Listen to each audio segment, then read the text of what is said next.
The following program is a production of Truth for the World. Ye servants of God, your Master proclaim, and publish abroad his wonderful name, the name all victorious of Jesus extol. His kingdom is glorious, he rules over all. Usurping authority in the church. But I suffer not a woman to teach, nor to usurp authority over the man, but to be in silence.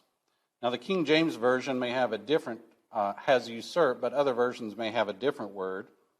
And the definition of what we're talking about when we talk about usurp and authority is to assume a stance of independent authority, give orders to, dictate to. To usurp authority might simply be explained as taking over the authority that was originally granted to someone else. It's supplanting yourself in the role and authority that was originally designed for someone else. It's taking over the authority and subsequently denying it to the one who had it originally. We might list some key components of usurping simply as someone was originally granted authority, someone else assumed the authority, and of course the original holder of the authority is now denied the authority. Pretty simple, right? Someone had authority, someone else assumed the authority, and now the original holder of the authority has been denied that authority. And if still alive, they are now being subservient or a servant to the usurper. Now, I like to look at it as switching roles. It's really a flip-flopping and a switching of roles. Well, what about roles in the church? As within our own body, the church has different members that play different roles. Paul wrote that the body is one and has many members, and all the members are one body, being many are one body, so also is Christ. For by one Spirit are we all baptized into one body, whether Jews or Gentiles, bond or free, and have been all made to drink into one Spirit. For the body is not one member, but many. If the foot shall say, because I'm not the hand, I'm not the body, is it therefore not of the body? And if the ear shall say, because I'm not the eye, I'm not the body, is it therefore not of the body? If the whole body were an eye, where were the hearing? If the whole were hearing, where were the smelling? But now hath God set the members, every one of them in the body, as it hath pleased him. Paul uses our own human body as an analogy and says you have different parts, but they're all important, and they all play different roles. And God has set people in the church in the way he wants it in order for us to do our roles and play our part. In the book of 1 Timothy, Paul gives instructions to the behavior of men and women in the church. Starting in 1 Timothy 2, verse 1, Paul begins to give instruction about prayer, the behavior of women, and the qualifications for an elder or a deacon. And then in verses 14 and 15, he actually explains why he wrote these things. If you look at chapter 3 in verses 14 through 15, he says, I gave you these instructions so that you may know how you ought to behave in the house of the Lord, the church.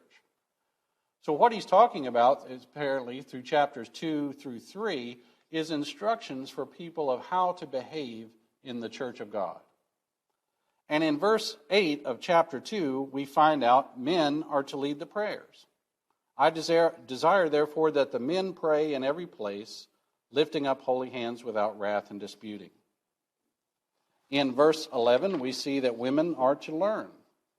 Let a woman learn in quietness with all subjection. Women are not to speak in a way that usurps the authority of a man, and by inference, we can conclude that the men are also to be the teachers when the men are present. But we want to look a little closer at the definition of quietness there in 1 Timothy 2:11. If you're looking in the King James, it actually may say silence. But when I'm looking at 1 Timothy 2:8 and 11, I'm looking at the American Standard, which says quietness. And I think that might be a little bit better translation. And I think when we examine the definition, you'll see why. Women are to learn with quietness according to 1 Timothy chapter 2. But what does that exactly mean? If we look up a definition of the Greek word that is translated quietness, or in some places silence, it says state of saying nothing or very little. Silence. The word translated quietness or silence may not necessarily mean that absolutely nothing is ever said. The definition is that of nothing or very little. And we can also see another example of the use of this word in Acts. In Acts chapter 21, you may recall that Paul got a multitude very angry at him. And in verse 36 of 21, the multitude were crying out, "Away with him." Well, when Paul was given permission to speak to the multitude, he did so in the Hebrew language. He addressed them in the Hebrew language. And then it says, they became even more quiet. There's an adverb near the verb. The adverb is more, and it shows how they were keeping quiet. They were originally probably pretty loud as they were crying out, but Paul motions for them to be quiet. Paul stood on the stairs and beckoned the hands to the people, and when there was made a great silence, he spake in the Hebrew tongue. But it's interesting that it says there was a great silence, and then a few verses later it says that now they were more quiet. Apparently, there was not absolute total silence when he originally tried to get them quiet, but now they're more quiet. Instead, Acts 21:40 may say there was a hush, and then Acts 22:2 tells us the multitude was more quiet. And the word quiet here is the same word translated silence or quietness back in 1 Timothy. So it may not mean that there was absolute silence. But what we do see is there is a reduction in noise, and the multitude was basically giving authority to Paul to speak. They were not reversing the roles of speaker and listener, nor were they taking over his authority. And this really may be what's at hand in 1 Timothy 2:11. Let a woman learn in quietness. Does it mean absolute and total silence? I don't think it necessarily does. And I'm afraid we may read too much into that verse if we conclude it that way. But what it does say is that women can learn with subjection. In other words, not usurping the authority of the man and taking over when he's teaching or speaking. A woman does not have to, nor should she, keep total and absolute silence, but rather speak in a way that does not reverse the roles of teacher and learner, and does not usurp the authority of the one teaching. The next verse continues, I permit not a woman to teach, nor to have dominion over a man, but to be in quietness. Here the women are more explicitly told not to teach when there are men, as it would usurp their authority. Instead, they are to learn in quietness. Now the context, again, remember chapter 3, verses 14 and 15. The context of what we're reading about here is dealing with behavior in the church. Therefore, we need to make sure we restrict our interpretation of these verses to the context in which Paul intended, in other words, behavior of the church. Well, let's examine that idea a little bit more closely. Women speaking and women teaching. Can women speak at all in the church? Yes. Christians are told to sing, are they not? Is that restricted only to men?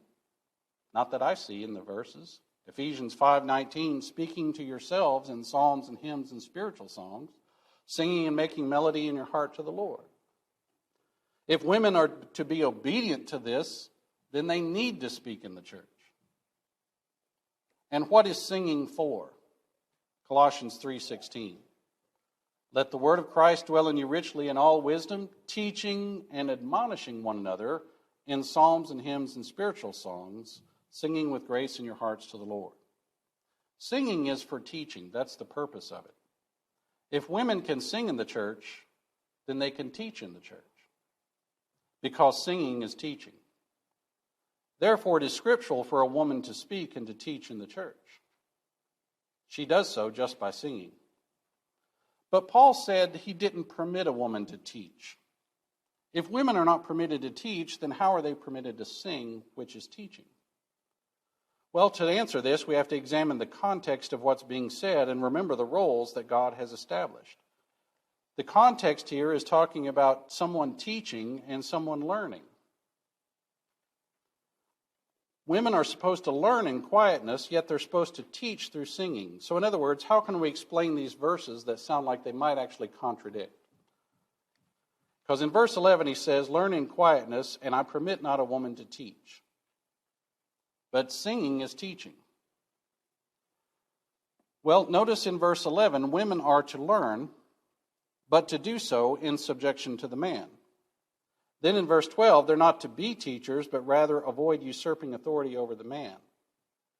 When it comes to a time of teaching, women are not to lead, but rather allow the man to fulfill the role he's been given, which is to lead the teaching. If singing is teaching, which it is, then men should lead that singing, and women can participate. The same would be true during a Bible class as well. Men can lead, but women can certainly participate and even teach men something through illuminating comments. Why is a woman allowed to sing or participate in Bible class even though that's teaching? The answer is because she is doing so in accordance with the authority of God and man, and she is not usurping the authority of the man. I believe a key thing to examine is whether or not authority is being usurped. If authority has not been usurped, the roles God has established has been preserved. Notice again verses 11 and 12. How are women to learn? Saying nothing or very little, in subjection to the man, not as the leader or the teacher of the group, and not usurping authority or having dominion over a man. Therefore, when a woman speaks in a Bible class or sings, is she in violation of Scripture? Not if she's speaking within these guidelines of Scripture. Remember that Paul gives us the roles. The man is the teacher, others are students. As long as the roles are preserved, the authority has not been usurped. The male was given the authority as the teacher, and as long as he still has the authority as the teacher, the authority is not usurped. If a woman speaks at an appropriate time, or if the teacher calls for questions and comments and the woman speaks then, or if the congregation is led in singing, the teacher or song leader has not surrendered any authority and the woman has not taken over. Just because a teacher asks for questions or comments doesn't mean they relinquish their role as a teacher. Just because a song leader stands up and leads a song doesn't mean he's relinquished his authority as the song leader, even though other people participate. Can women teach outside the church? Yes. We have a scriptural example of that in Acts chapter 18. A certain Jew named Apollos, born at Alexandria, an eloquent man and mighty in the Scriptures, came to Ephesus. This man was instructed in the way of the Lord, and being fervent in the Spirit, he spake and taught diligently the things of the Lord, knowing only the baptism of John. And he began to speak boldly in the synagogue, whom when Aquila and Priscilla, man and woman, had heard, they took him unto him and expounded unto him the way of God more perfectly. Women can teach, and women can teach outside the church. Did you notice in John chapter 4 and 39, many of the Samaritans of the city believed on Jesus for the saying of the woman. A woman went and told them about Jesus, and they believed because of what she said. In 1 Peter chapter 3 and verses 1 and 2, women can also teach others by their conduct. In like manner, ye wives, be in subjection to your own husbands, that even if any obey not the word, they may without the word be gained by the behavior of their wives. Beholding your chaste behavior coupled with fear. When women live Christian lives, they're teaching. And they're teaching others how to behave. Women are not only permitted to teach, Scripture requires them to teach. Titus chapter 2 says, the aged women likewise, that they be in behavior as becometh holiness, not false accusers, not given to much wine, teachers of good things. Do you see that? Teachers of good things. And that's talking about the women. The women of the church are to be teachers. That they may teach the young women to be sober, to love their husbands, to love their children. And what about Hebrews chapter 5 and verse 12? Hebrews seems to be addressed to Christians, and this verse is in it. For when the time ye ought to be teachers. Now, to my knowledge, there's no reason this verse should be applied to men only. And what does it say? The time you ought to be teachers. You have need that one teach you again, which be the first principles of the oracles of God, and are become such as have need of milk and not of strong meat. The Hebrew writer is saying both to men and women, get off milk, get on to meat, and start using what you know to teach others. Based on Scripture, we cannot say that women cannot teach or could never teach anything to men. Women are already teaching men by their singing, by their comments in classes, and by their examples. And from the context of 1 Timothy 2:11 through 12, we learn they're not to lead the teaching of classes in the church, nor are they to usurp the authority of the man. Well, there's a passage over in Corinthians, 1 Corinthians chapter 14, that sounds like it's contradictory to what we just learned over in 1 Timothy. So I think it's kind of important to examine this passage, at least very briefly. 1 Corinthians chapter 14, verses 34 and 35. Let your women keep silence in the churches, for it is not permitted unto them to speak, but they are commanded to be under obedience, as also saith the law. And if they will learn anything, let them ask their husbands at home. For it is a shame for women to speak in the church. Number one, the author and the audience. Paul is writing this letter to the Christians in Corinth. We understand the purpose of the letter because an examination of different chapters of 1 Corinthians shows us that Paul is dealing with problems in the church, such as division and not properly partaking of the Lord's Supper. This is why Paul is writing this letter.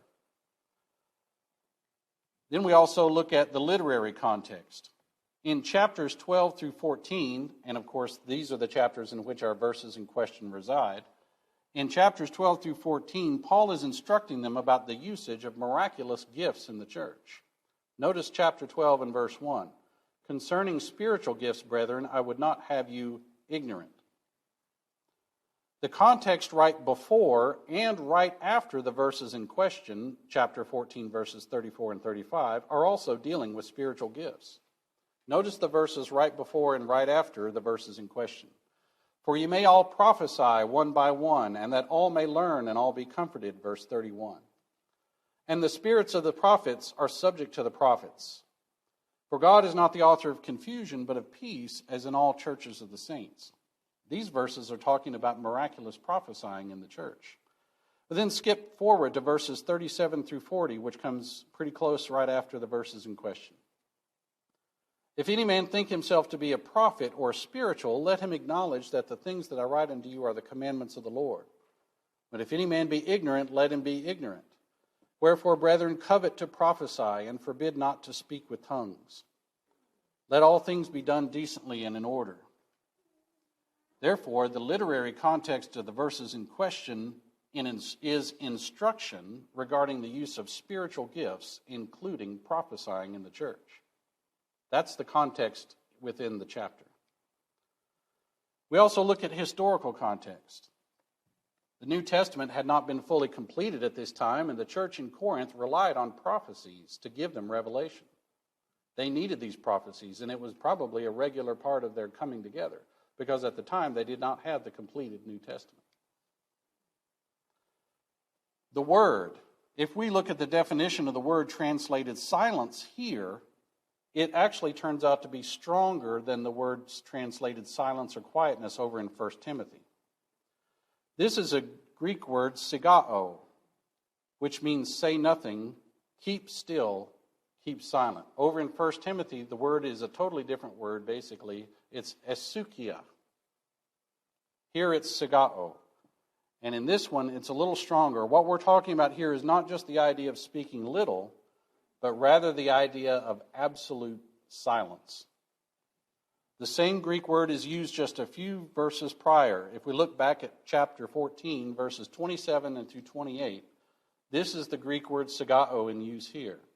If any man speak in an unknown tongue, let it be by two or at most by three, and that by course, and let one interpret. But if there be no interpreter, let him keep silence in the church. If there's no one to interpret your unknown tongue, Paul says sigao, or what we might say in modern English, shut up. If no one can interpret your speech, then don't make any speech. Absolute silence. Be quiet. In the case of verses 34 through 35, the verses in question, Paul is not just saying talk infrequently as long as you don't usurp the authority of the man. He's telling women, keep absolute silence. Now, we also use comparison with other scriptures. Other scriptures tell women to teach and to sing. Therefore, if we interpret this as being applicable to us today, we're going to have a contradiction in scriptures. If 1 Corinthians 14, 34, and 35 are applicable to us today, then Paul is telling us in one chapter of one book for women to keep absolute silence in the church, and then over in Ephesians and Colossians, he's telling women to sing and open their mouth. And we've got a contradiction. Let's look at the verses in question again. Let your women keep silence in the churches, for it is not permitted unto them to speak, but they are commanded to be under obedience, as also saith the law. And if they will learn anything, let them ask their husbands at home, for it is a shame for women to speak in the church. So what's the conclusion of our interpretation after using our proper hermeneutics? Paul is writing to the church in Corinth to deal with problems and to help them behave properly. Part of that proper behavior is keeping order when prophesyings are going on, which were important during the first century. Notice 1 Corinthians 14, 26 through 33. This is what Paul is talking about in this chapter. How is it then, brethren, when you come together, every one of you hath a psalm, hath a doctrine, hath a tongue, hath a revelation, hath an interpretation? Let all things be done unto edifying. There's too much confusion going on, apparently, at the church in Corinth. If any man speak in an unknown tongue, let it be by two, or at the most by three, and that by course. And let one interpret. But if there be no interpreter, let him keep silence in the church, and let him speak to himself and to God. Let the prophets speak 2 or 3, and let the other judge. If anything be revealed to another that sitteth by, let the first hold his peace. Do you see the call for order and progression and not chaos? For ye may all prophesy one by one, that all may learn and all may be comforted. And the spirits of the prophets are subject to the prophets. For God is not the author of confusion, but of peace, as in all the churches of the saints. Therefore, when it comes to the prophesying that we've just been discussing, now we turn to verse 34, and it says, let your women keep silence in the churches. So what is he talking about? While the prophesying is going on. It is not permitted unto them to speak, but they are commanded to be under obedience, as also saith the law. Well, what if they want to learn something? Wait until the prophesying is over, and then ask your husband at home. I believe that's the proper context of these verses and the chapter and the definition of what's going on. If you need to learn during the prophesying, don't interrupt. Remember the important rule of hermeneutics when we look at the Bible. The Bible was not written to us, but it was written for us. Not everything in the Bible is applicable to us today, at least as far as action. Based on the instruction in the historical context, verses 34 through 35 are not applicable to us today in action, but rather only in information. If we interpret this passage to say that women must keep absolute silence in the church, women will have to violate the requirements of teaching and singing in order to be compliant with this one. If verses 34 and 35 are applicable to us today, then so is the prophesying and speaking in tongues that's going on in the context of the 14th chapter. But we know that Paul taught in the previous chapter those miracles were going to cease. If verses 34 and 35, actually verses 34 and 35 are impossible for us to carry out today because it is instructions that have been given to be carried out during prophesying. We do not have prophesying today. Therefore, we cannot carry out the instructions of verses 34 and 35.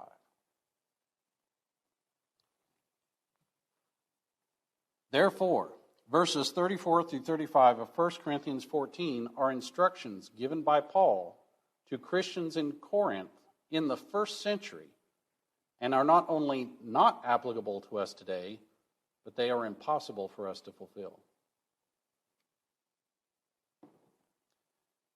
I came up with what I call a simple test. You may not like it. Maybe you can think of something better. But to make it simple, when examining what a woman is doing, we might ask these simple questions. Have the God-appointed roles of leader and follower been swapped? Have the roles of leader and follower been swapped? And has the authority been usurped? Remember the three components of usurping authority? Is the original person who was granted authority not in charge anymore? Has the follower established themselves as having the authority that was originally granted to the leader? And has the leader been denied authority and is now subservient to the follower? If we can answer yes to all these questions, then the action could be deemed unauthorized. Why? Because the God-appointed roles have been reversed, and the person who was originally given the authority no longer has the authority. And that's upsetting the way God had planned it. However, if the answer to all these questions is no, then there really may be nothing wrong with the action. There really may be no problem. Can a woman speak during the announcement period or during a congregational meeting? Go through the series of questions. Have God-appointed roles of leader and follower been swapped? Nope. Is the original person who was granted authority no longer in charge? Nope. Has the follower established themselves as having the authority granted to the leader? No. Has the leader been denied authority and is now subservient to the follower? No. Then a woman speaking during an announcement period or during a congregational meeting should have no problem with scriptural authority. The God-appointed roles have not been reversed and the authority has not been usurped. Can a woman attend a men's meeting to voice their concerns over something about the congregation and offer suggestions? Well, go through the questions. Have the roles of leader and follower been swapped? No. Is the original person who was granted authority not in charge anymore? No, they're still in charge. Has the follower established themselves as having authority originally granted to the leader? No. Has the leader been denied authority and is now subservient to the follower? No. If women could speak in Bible class and teach men something, then why could they not attend a men's meeting and teach men something? If you would like a free Bible correspondence course, then write us at Truth for the World, P.O. Box 241, Bethel Springs, Tennessee, 38315, the United States of America, or visit us online at truthfortheworld.org.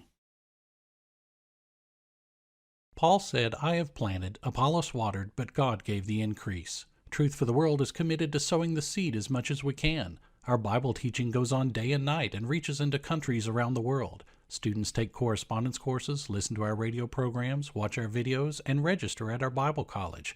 We're blessed to be able to be doing so much, but we can't do it alone. If you're a member of the Church of Christ, can you help us? Any prayers and financial support are welcomed. Join us. If we do our part, God will surely do His.